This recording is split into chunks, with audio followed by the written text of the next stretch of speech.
예, 민주통합당의 김광진입니다. 사실은 뭐 이번에 그 주한미군 그 이전 사업과 관련한 2월 분담금 뭐 이런 얘기들을 좀 많이 다루려고 했는데요.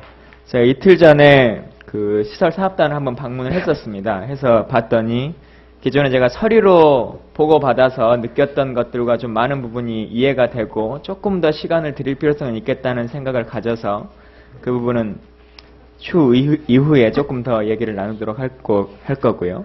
다만 시설 사업에 있어서 보면 미 측의 설계 그 방식과 한국 측의 설계 방식 그리고 양 국가가 합의하는 부분들이 항상 이게 원활하게 이루어지지 않는 부분이 있음에도 불구하고 설계비와 시설비를 당해년도 예산으로 그냥 일괄로 합산해서 많은 부분이 좀 구조적으로 과도하게 이월되는 경우들이 좀 있는 것 같습니다. 그런 부분들은 뭐 시설 사업비 같은 경우 연차적으로 그에 필요한 예산들을 소요하신다면 조금 더 합리적으로 예산을 사용할 수 있을 거라는 생각이 듭니다. 군 관사 부분에 대한 얘기를 조금 드리고 싶은데요. 아시는 것처럼 PTL 사업으로 군 관사들을 많이 만들고 있습니다. 근데 PTL 사업 예산 중에 보면 아파트 사업과 관련한 그 조사 설계비라고 하는 항목이 있습니다. 근데 올해 제가 받은 자료들을 보면 PTL 조사 설계비로 그 일반 설계를 일반 지원 시설을 해야 되는 사업들, 뭐 전술 헬기장이라든가 대피소라든가 뭐 아니면 방호벽이라든가 이런 걸로 전형해서 사용하는 내용들이 많이 있는데요. 알고 계신가요? 예. 예. 아시는 것처럼 군 관사 및 아파트 항목과 일반 지원 시설 항목은 서로 다른 단위 사업으로 편성돼 있기 때문에 이렇게 전형해서 하실 것 같은 경우면 국가재정법 제46조에 따라서 세항 전형 절차를 거치셔야 하는데 이 부분들을 거치지 않고 집행하고 계신 것도 알고 계시죠? 아마 이제 서북도서 사업 때문에 지금 지적을 하시고 계시는 거죠. 그래서 그때는 연평도 폭격 도발 사건 이후에 긴급히 보강을 할 필요가 있겠다라는 이런 참 기간 촉박 요인 때문에 뭐 불가피한 조치를 했던 것 같습니다. 그래서 별도 예산이 나온 게 아니기 때문에 그래서 그 앞으로는 어떤 뭐 이 공사의 투명성과 효율성 제고를 위해서 이런 그 임의적인 항목 변경이 있지 않도록 노력을 하겠습니다. 그 부분에 좀 힘써 주시고요. 제가 궁금한 것 중에 하나가 그러면 조사 설계비는 이 PTL 사업 예산으로 했다고 치더라도 그러면 그걸 건축하는 예산은 세부 사업에서 일반 지원 시설 사업으로 해야 될 텐데 그러면 이렇게 될 경우에는 동일한 시설물에 대해서 설계비하고 건축비 예산이 전혀 다른 예산으로 투입되기 때문에 통합적으로 이걸 파악하고 관리할 수가 없을 것 같은데 어떻게 생각하십니까? 그 문제도 같은 맥락입니다. 이번에 서북도서 같은 경우에는 그 긴급성 때문에 제가 양해를 구하고요. 다른 지역에서 절대 이런 일이 발생하지 않도록. 예, 알겠습니다. 연관돼서 하나 더 질문하겠습니다. 방금 이제 그 같은 경우는 군인들 이제 장교분들이 주로 쓰시는 군 아파트 문제였고요. 병영 생활관 개선 사업도 뭐 추진하고 계셔서 침상형상으로 많이들 변경하고 뭐 많은 리모델링들이 있는 것들을 보고 있습니다. 근데 올해 예산을 보면 병영 생활관 개선 사업에 있어서 집행하지 못한 부분이 어느 정도나 되시는지 아신가요? 제가 정확한 수치는 머릿속에 없어가지고 한 20%, 15%, 20% 정도는 사용하지 못하신 걸로 나오거든요.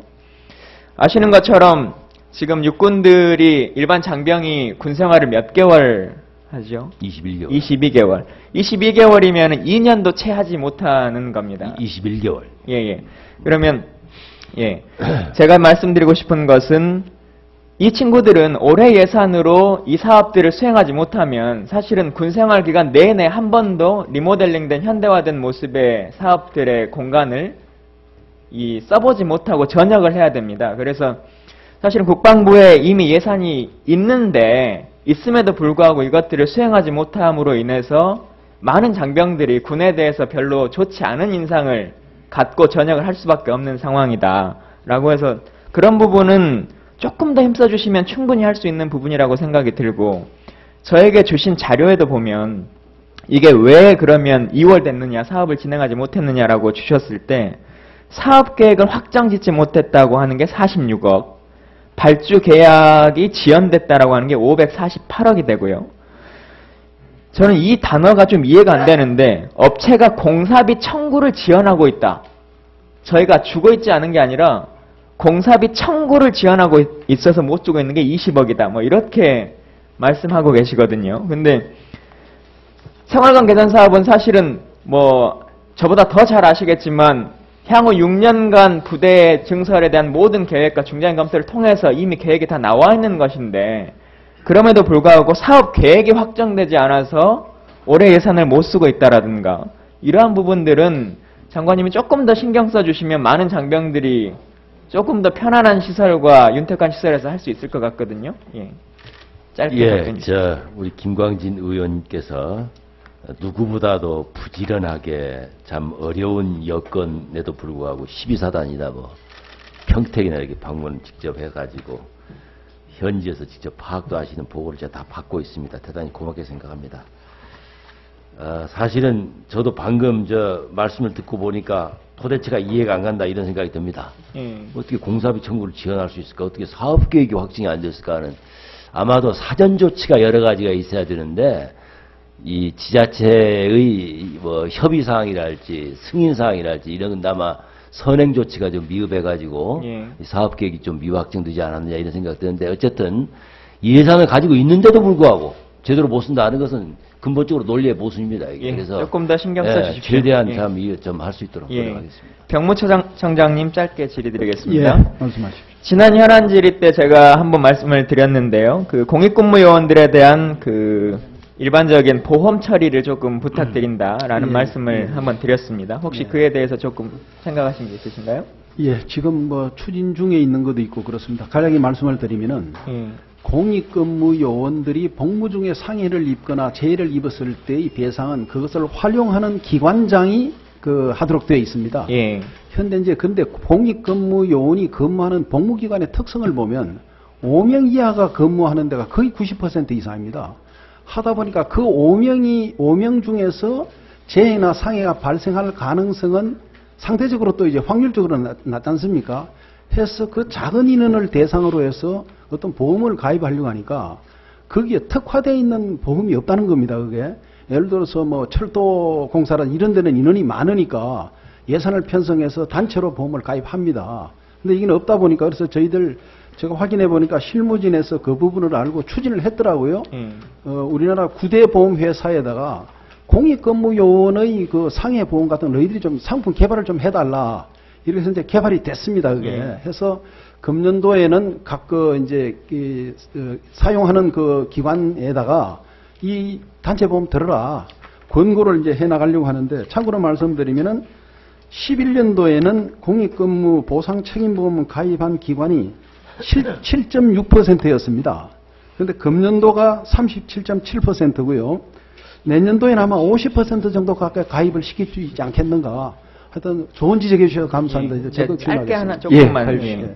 비슷한 상황인데요. 사실은 공익근무요원이나 현역병이나 동일하게 국가의 부름을 받고 업무를 하고 있는 것인데도 불구하고 현역병 같은 경우는 군 복무기관의 건강보험이나 이런 것들을 다 납부하지 않아도 되는 걸로 되어 있습니다. 근데 그럼에도 불구하고 공익근무요원들은 복무기관에도 이런 것들을 계속적으로 납부를 해야 되기 때문에 저는 일정 정도 차별의 문제가 있다. 형평성에 있어서 문제가 된다라고 생각을 하기 때문에 이런 부분도 조금 더 청장님께서 신경 써주시면 좋겠습니다. 그 부분도 같이 생각하고 있습니다. 검토하겠습니다. 이상입니다. 예, 수고하셨습니다. 우리 김광진 의원님 특히 그 군부대 사업 현장 직접 방문하셔가지고 존경합니다. 김종태 의원님 질의해 주시고.